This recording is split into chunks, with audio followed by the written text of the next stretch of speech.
مجھے ڈر نہیں لگتا۔ ارے ارے بھائی، آپ کیوں ڈر گئے؟ ہاں تو مجھے ڈر نہیں لگتا۔ آپ کو یقین نہیں آتا تو آزما لیجیے۔ میں اکثر راتوں کو تنہا سفر کرنا پسند کرتا ہوں، کھیت کھلیان ہو یا ریگستان، دن ہو یا رات، میں ہزاروں میل تنہا سفر کرتا ہوں۔ مجھے رات کو سفر کرنا بہت بھلا لگتا ہے۔ یوں سمجھیں کہ رات کے وقت سفر کرنے کا مزہ ہی کچھ اور ہے۔ میں جنگلی شہزادہ ہوں۔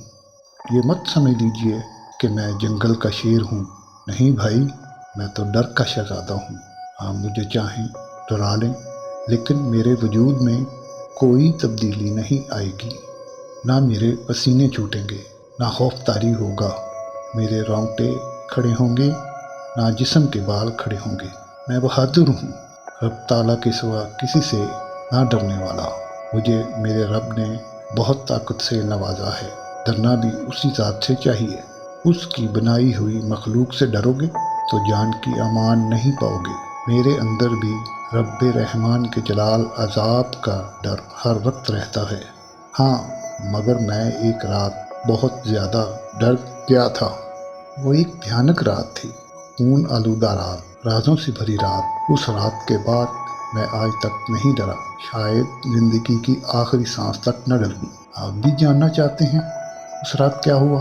ٹھہریے، اتنی جلدی بھی کیا ہے، پہلے یہ تو جان لیجیے کہ میں کون ہوں۔ میرا نام رحیم ہے اور رحم کرنا میرا پیشہ۔ میں اپنے پیشے میں مہارت رکھتا ہوں۔ مجھے میرے رب نے رحم کرنا سکھا دیا ہے۔ گھنے جنگل کے دوسرے کونے میں میرا خاندان آباد ہے۔ دریا معاش کے لیے مجھے جنگل کے کونے سے دوسرے کونے تک سفر کرنا پڑتا ہے، اور یہ جنگل ہزاروں میل پھیلا ہوا ہے۔ میں لکڑ ہارے کا واحد چشم و چراغ ہوں۔ میرے بعد ان کے ہاں کوئی اولاد نہیں ہوئی۔ کیوں نہیں ہوئی مجھے کیا معلوم؟ ہاں، مگر رب رحمان بہتر جانتا ہے۔ دنیا والے تو کہتے ہیں کہ دونوں عمر کی اس حد میں پہنچ گئے ہیں جہاں اولاد پیدا نہیں ہو سکتی، یعنی دونوں بانجھ پن میں مبتلا ہو گئے ہیں۔ میرے والدین کی ساری محبت میرے حصے میں آئی۔ انہوں نے خوب اچھی طرح میری پرورش کی۔ میں شرارتی والد ہوا ہوں اور بلا کا ذہین بھی۔ لکڑ ہارے کا بیٹا ہوں، اسی لیے پڑھنے لکھنے کا سوال ہی پیدا نہیں ہوتا۔ جنگل والوں کا تعلیم سے کیا لینا دینا؟ جنگل میں ایسا کوئی نظام ہوتا بھی نہیں ہے۔ بس یوں سمجھیں دنیا والوں کی نظروں میں ہم جنگلی ہیں، لیکن اب تو اچھے خاصے پڑھے لکھے بھی جنگلی بنے ہوئے ہیں، اپنے ہاتھوں سے اپنوں کے گلے کاٹ رہے ہیں۔ انسان حیوانوں کی زندگی گزارتا تھا، وہی ٹھیک تھا۔ جب سے ترقی کی منزلیں طے کی ہیں، انسانیت بھلا بیٹھا ہے۔ ہوس کے دل دادا، دولت کے پجاری، رشتوں کی تذلیل کرتے پھرتے ہیں۔ شکر ہے میں ان جیسا پڑھا لکھا نہیں۔ ہاں تو میں بتا رہا تھا، میرا خاندان 3 افراد پر مشتمل ہے۔ عزت کی کھاتے ہیں، رب تعالیٰ کا شکر ادا کرتے ہیں، اور اس کی زمین پر کپڑے بچھا کر بے فکری کی نیند سو جاتے ہیں۔ جب سے میں نے ہوش سنبھالا تو اپنے بابا کے ساتھ خود کو جنگل میں لکڑیاں کاٹتے پایا۔ ہم دونوں باپ بیٹا لکڑیاں کاٹتے اور ان کو گٹھڑیوں کی صورت باندھ کر شہر میں بیچ آتے۔ یوں ہمارا گزر بسر ہو رہا تھا۔ جمع کرنے کی عادت ہم نے سیکھی نہیں تھی۔ پرندوں کی طرح روز رزق کی تلاش میں نکل کھڑے ہوتے تھے۔ ہم ہر روز شہر نہیں جا سکتے تھے، ہاں ہفتے میں 2 بار ضرور لکڑیاں بیچنے جاتے تھے۔ ان کے بدلے کھانے پینے کی چیزیں خرید لاتے۔ شہر کے مناظر بہت عجیب تھے۔ بارش لوگ بھی ڈنڈی مارنے سے باز نہیں آتے تھے۔ بڑی ہوشیاری سے ناپ تول میں کمی یا زیادتی کرتے تھے، چیزوں میں ملاوٹ کرتے۔ یوں دھوکہ دہی سے ہزاروں بٹور رہے تھے۔ موٹر سائیکلوں پر قانون کی وردی میں ملبوس لوگوں کو رشوت لیتے ان آنکھوں نے دیکھا ہے۔ قانون کے رکھوالے خود قانون کی دھجیاں اڑا رہے ہیں۔ انسان اس قدر بدل جائے گا، کس نے سوچا ہوگا؟ یہ کون سا قانون ہے جہاں قانون کے محافظ ہی قانون کو داغدار کرتے ہیں؟ وقت بے مہار اونٹ کی طرح اپنی مستی میں گزرتا چلا گیا۔ میرے بابا نے مجھے زندگی گزارنے کے طور طریقے سکھا دیے تھے، خود کی حفاظت، جنگلی جانوروں سے اپنا بچاؤ، اور بہت کچھ۔ یوں سمجھے میں مکمل جنگجو بن گیا تھا۔ کچھ ڈر میرے والد نے ختم کر دیا تھا، اور پھر رب رحمان کا خاص کرم بھی تھا۔